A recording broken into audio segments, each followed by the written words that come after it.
Et Namongo, c'est une histoire qui s'est passée il y a de cela très très longtemps en Afrique centrale et équatoriale. Un chasseur qui vivait dans un village qui était parti dans la forêt pour aller chasser. Arrivé au cœur de la forêt, le chasseur avait construit une cabane. Et tous les jours, il s'enfonçait de plus en plus dans la cabane, dans la forêt, pour aller chasser. Il avait tendu une centaine de pièges dans la forêt et il s'est mis à visiter assidûment ces pièges.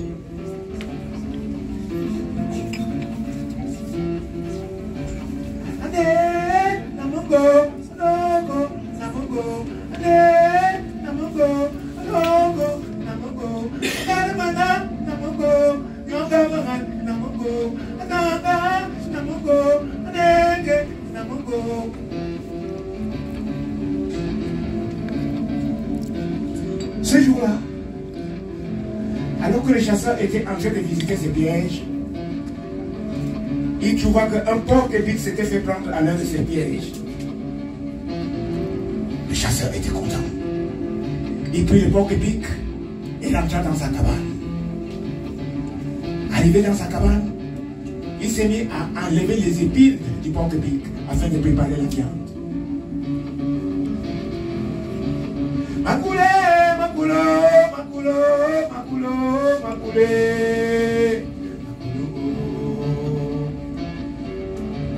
Macoulé, macoulé, macoulé, macoulé, macoulé, ya, macoulongo. Après avoir enlevé les épines du porc-épic, le chasseur a commencé à découper la viande afin de la préparer. À un moment, il eut une idée. Demandez-moi quelle idée. Le chasseur eut une idée magnifique. Demandez-moi laquelle. Applaudissez pour lui. Applaudissez pour celui qui a demandé laquelle. Merci encore. L'idée, c'était de prendre une cuisse de porc-épic afin de sécher la viande et de la ramener au village, la cuisse de porc-épic séchée au-dessus de son feu. C'est alors que le chasseur prit une cuisse de porc-épic et l'a mis à sécher au-dessus de son feu dans la forêt.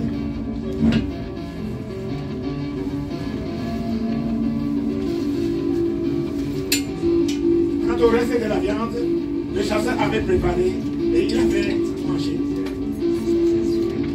Après avoir mangé, le chasseur s'était couché dans sa cabane. Et toute la nuit, il avait dormi.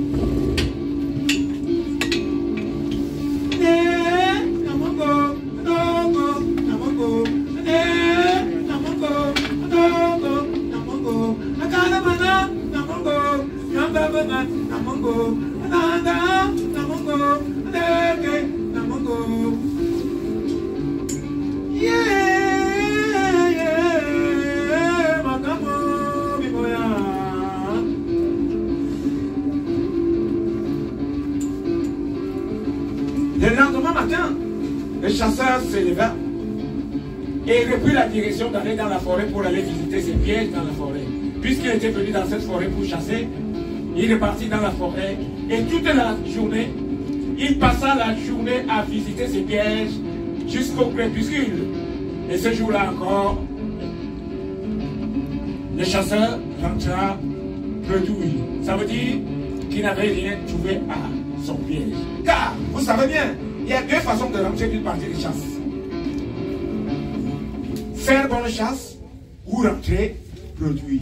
Ce jour-là, le chasseur était en train de rentrer produit de la chasse. Il crut à l'hypothèse même que les esprits de la forêt n'étaient pas avec lui. C'est alors, il s'est mis à chanter. Anana mouale, hey. Anana mouale, hey. Nangatumuna kalele, hey. Namouale, hey. Namouale, hey. Nana, hey. Namouale, hey. Namouale, hey. Nana. Hey. Il marchait, il marchait. Ce jour-là, quand il arriva à sa sa cabane. Ah. Une première surprise l'attendait. Demandez-moi laquelle. La cuisse de porc-épic qu'il avait laissée assécher avait disparu. Quel malheur! La cuisse de porc-épic du chasseur a disparu dans la cabane. Il crut à l'hypothèse même d'un voleur qui serait passé derrière lui pour dérober sa cuisse de porc-épic. Alors, le chasseur était triste. Le chasseur était triste. Triste et triste. Le chasseur était triste. Triste et triste. Le chasseur était triste.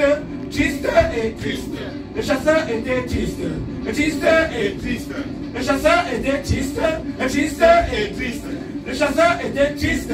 Triste et triste. Aboula boula. Applaudissez pour vous-même.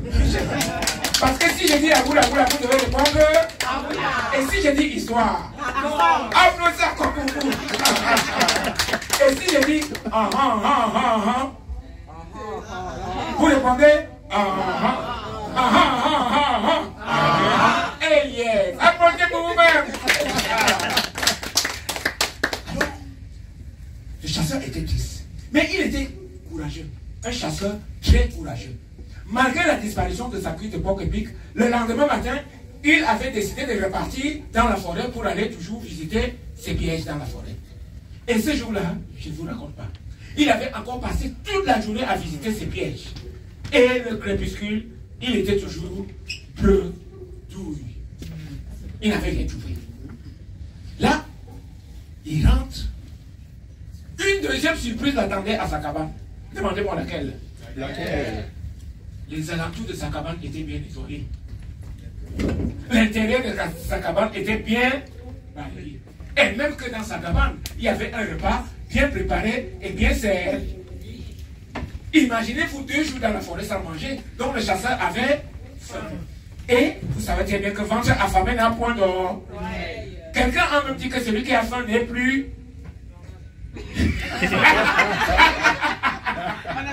Merci. Celui qui a faim n'est plus libre. Alors le chasseur avait. Il trouva dans sa cabane un repas bien préparé et bien servi. Il se jeta sur le repas. Et mangea sans demander qui est-ce qui a préparé. Il mangea. Le chasseur mange. Le chasseur mange. Mange et mange. Le chasseur mange et mange. Le chasseur mange et mange. Le chasseur mange et mange. Le chasseur mange et mange. Rassasié, il se coucha dans sa cabane. Et il dormit. Toute la nuit, il dormait. Vous savez, au petit matin là, il se souvient qu'il fallait de manger la nourriture qu'il ne savait même pas qui a préparé.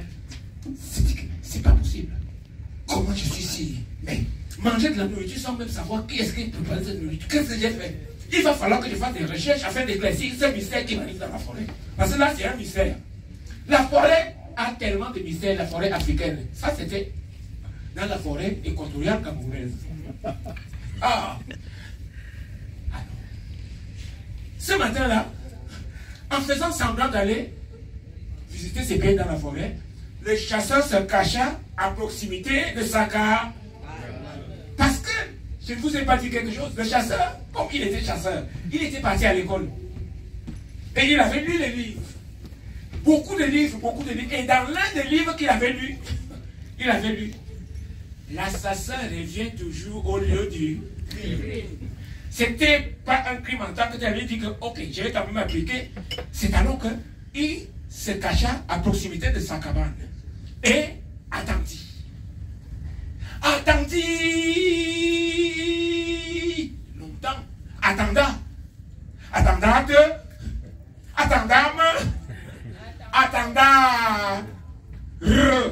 Chers amis, attendant.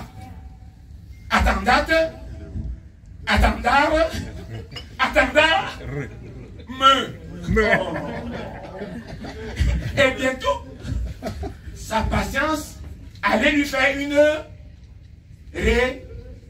révélation. Non! Récompense. Applaudissez pour vous. Quelle est la récompense? De ses oreilles de chasseur, il ouït au loin une voix une voix de femme. Évidemment, qui chantait?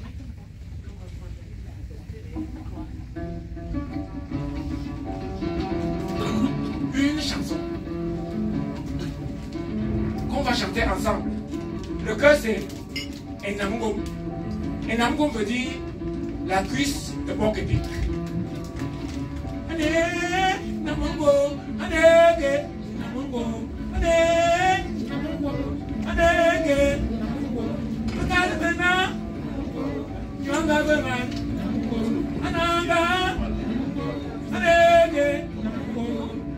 Vous pouvez chanter aussi en français, comme Enamungom ça veut dire la cuisse de porc épic.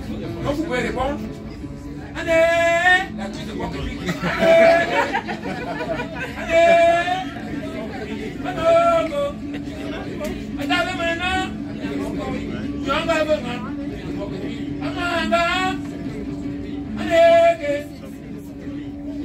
C'est alors que le chasseur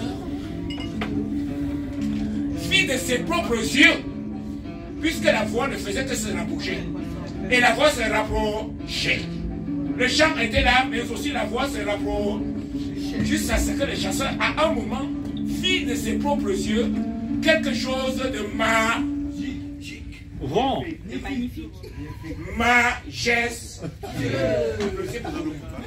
Demandez-moi donc quoi? Demandez-moi quoi? Une belle jeune femme. Une femme aux formes étonnamment harmonieuses. À la démarche majestueuse. Au regard envoûtant. Et au sourire enchanteur. Elle était belle. Belle au-delà du descriptible. Sa sensualité procurait aux hommes qui avaient le bonheur de voir sa silhouette mille et une jeunes filles. Passait-elle par un chemin? Les oiseaux et les papillons désertant les champs et les prairies pour la suivre et chanter des hymnes à son honneur. Dormait-elle à un lieu que les rêves les plus beaux et les plus cool, la couvrant d'une félicité dont seuls peuvent bénéficier les déesses les plus pures. Elle était là devant le chasseur, une femme dans la forêt. Le chasseur, à ce moment, pensa à ce que son grand-père lui avait dit un jour, quand il était petit. Son grand-père lui avait dit, parce que son grand-père, le grand-père appelle toujours son homonyme Bombo. Homonyme, dit Bombo. Je vais te laisser quelque chose sur cette terre.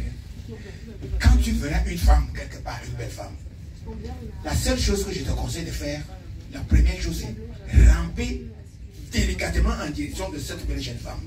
La deuxième chose, c'est que dis-lui quelque chose de mots doux à l'oreille. C'est alors que le chasseur, dans la forêt, de sa cachette, s'est mis à ramper délicatement en direction de cette belle jeune femme. Boy, boy, boy, boy, boy. Et arrivé à côté de la femme dans la forêt, la femme ne le voyait pas, mais lui, il la voyait. Il s'adressa à elle en ces mots. Qui es-tu?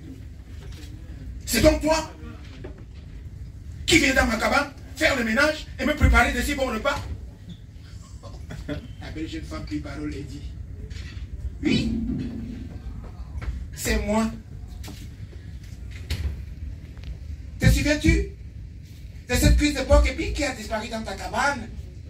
C'est moi.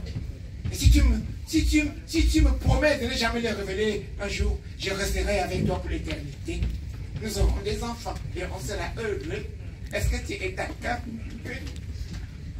Le chasseur jura de ne jamais révéler que cette femme n'était que une cuisse de porc épic. Et immédiatement, le chasseur demanda à cette belle jeune femme de l'amener dans son village, dans la forêt équatoriale. Mes chers amis, ils marchèrent bras dessus, bras dessous.